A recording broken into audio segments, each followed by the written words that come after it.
Halo guys, perkenalkan nama saya Azril dengan NIM saya NIM 2504030093. Halo semuanya, perkenalkan nama saya Rizka Cahaya Ningdia dari kelompok 4 dengan NIM 2504030091. Saya sebagai pembaca materi. Halo, nama aku Nurella dengan NIM 2504030087. Aku sebagai editor. Halo semuanya, perkenalkan nama saya Ervin Ardina dengan NIM 2504030089. Di sini saya sebagai pemateri yang membacakan refleksi pembelajaran. Halo semuanya, perkenalkan nama saya Iza Karisma Arguna Sitepu dari kelompok 4 dengan NIM 2504030112. Halo semuanya, saya Hafiz Boy Pratama dari kelompok 4 dengan nomor NIM 2504030090 sebagai pembaca materi konsep bunga majemuk dalam kehidupan sehari-hari.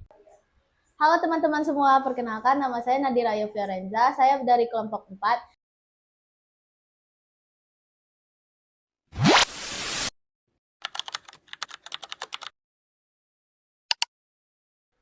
Saya akan menjelaskan definisi bunga majemuk.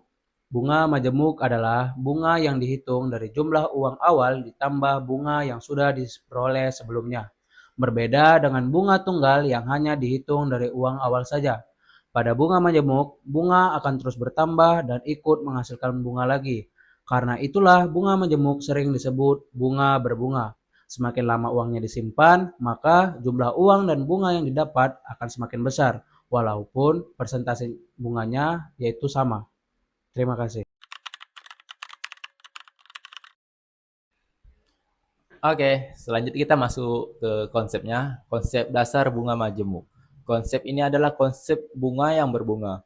Bunga dihitung dari pokok awal, ditambah akumulasi bunga dari periode sebelumnya.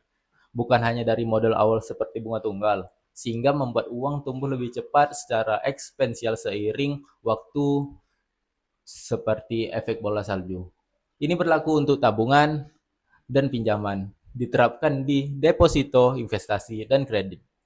Modal ditambah bunga, itu sama dengan juga dengan pokok baru. Di setiap akhir periode, bunga yang dihitung akan ditambahkan ke pokok di periode berikutnya. Bunga baru dihitung dari jumlah total. Oke, next.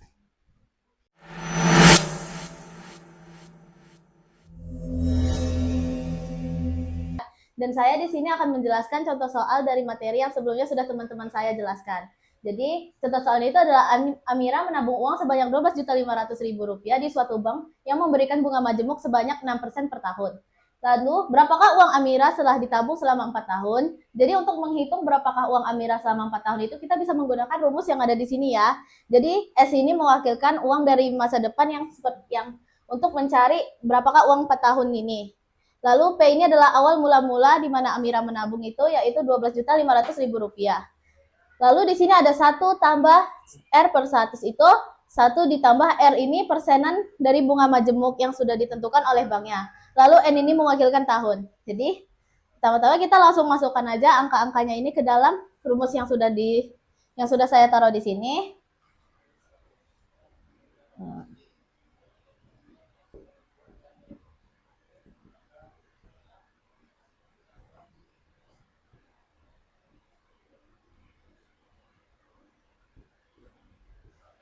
Nah, jadi begini penampakannya ya teman-teman. Jadi 12.500.000 ini P yaitu uang yang pertama kali dimasukkan ke dalam bank atau uang mula-mula. Lalu 6 ini adalah persenan yang diberikan oleh bank untuk bunganya. Lalu yang 4 ini adalah untuk mencari beberapa tahun kemudian untuk yang kita ingin ketahui berapakah uang kita. Setelah itu kita tinggal cari yang di dalam kurung terlebih dahulu.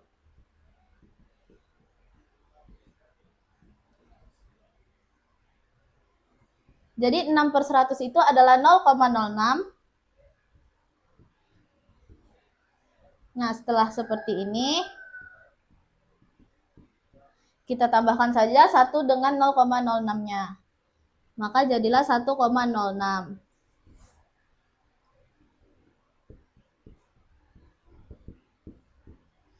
Lalu 1,06 ini dipangkatkan menjadi 4 yang hasilnya 1,26247696.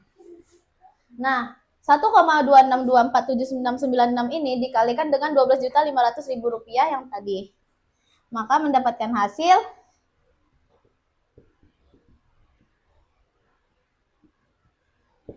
Maka inilah hasilnya, yaitu Rp15.780.962.000. Jadi uang Amira setelah ditabung selama 4 tahun pada bank yang memberikan bunga majemuk sebanyak 6% itu adalah Rp15.780.962.000. Terima kasih teman-teman.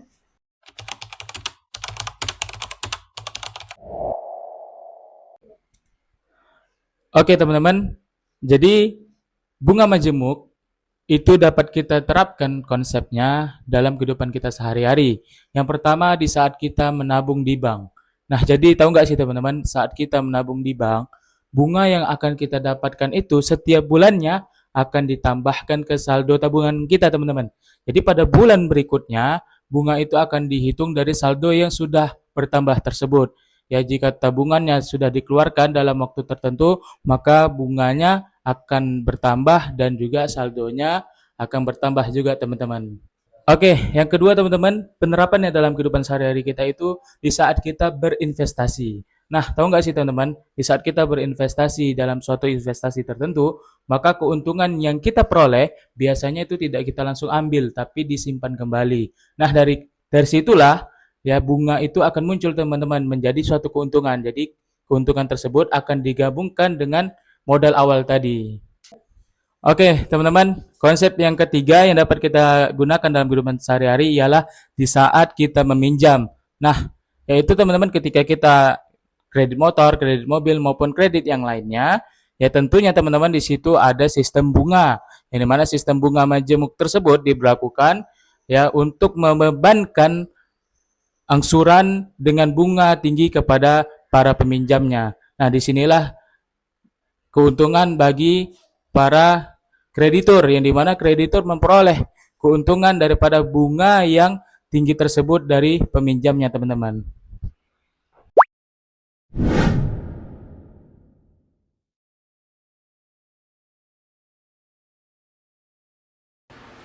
Saya akan membacakan kesimpulan. Jadi, kesimpulannya, bunga majemuk merupakan bunga yang perhitungannya didasarkan pada jumlah modal awal yang ditambah dengan bunga yang telah diperoleh sebelumnya. Hal ini sangat berbeda dengan bunga tunggal, di mana bunga majemuk menyebabkan nilai yang terus bertambah karena bunga yang dihasilkan ikut dihitung kembali pada periode selanjutnya. Konsep ini banyak diterapkan dalam kehidupan sehari-hari seperti tabung di bank, deposito dan investasi. Oleh karena itu, semakin lama dana yang disimpan atau diinvestasikan, semakin besar pula jumlah uang yang diperoleh, meskipun tingkat bunga yang digunakan tetap sama. Oke, untuk refleksi pembelajaran itu yang pertama, mahasiswa memperoleh pemahaman bahwa nilai uang dapat berkembang secara signifikan seiring waktu apabila bunga dihitung secara majemuk. Yang kedua, mahasiswa menyadari pentingnya perencanaan keuangan jangka panjang dan memahami bahwa waktu serta tingkat bunga memiliki peran besar dalam pertumbuhan investasi. Dan yang terakhir adalah mahasiswa mampu meningkatkan konsep matematika dengan situasi nyata dalam kehidupan, seperti menabung di bank atau berinvestasi. Pembelajaran ini juga melatih ketelitian, kesabaran, dan kemampuan analisis dalam menyelesaikan permasalahan matematika.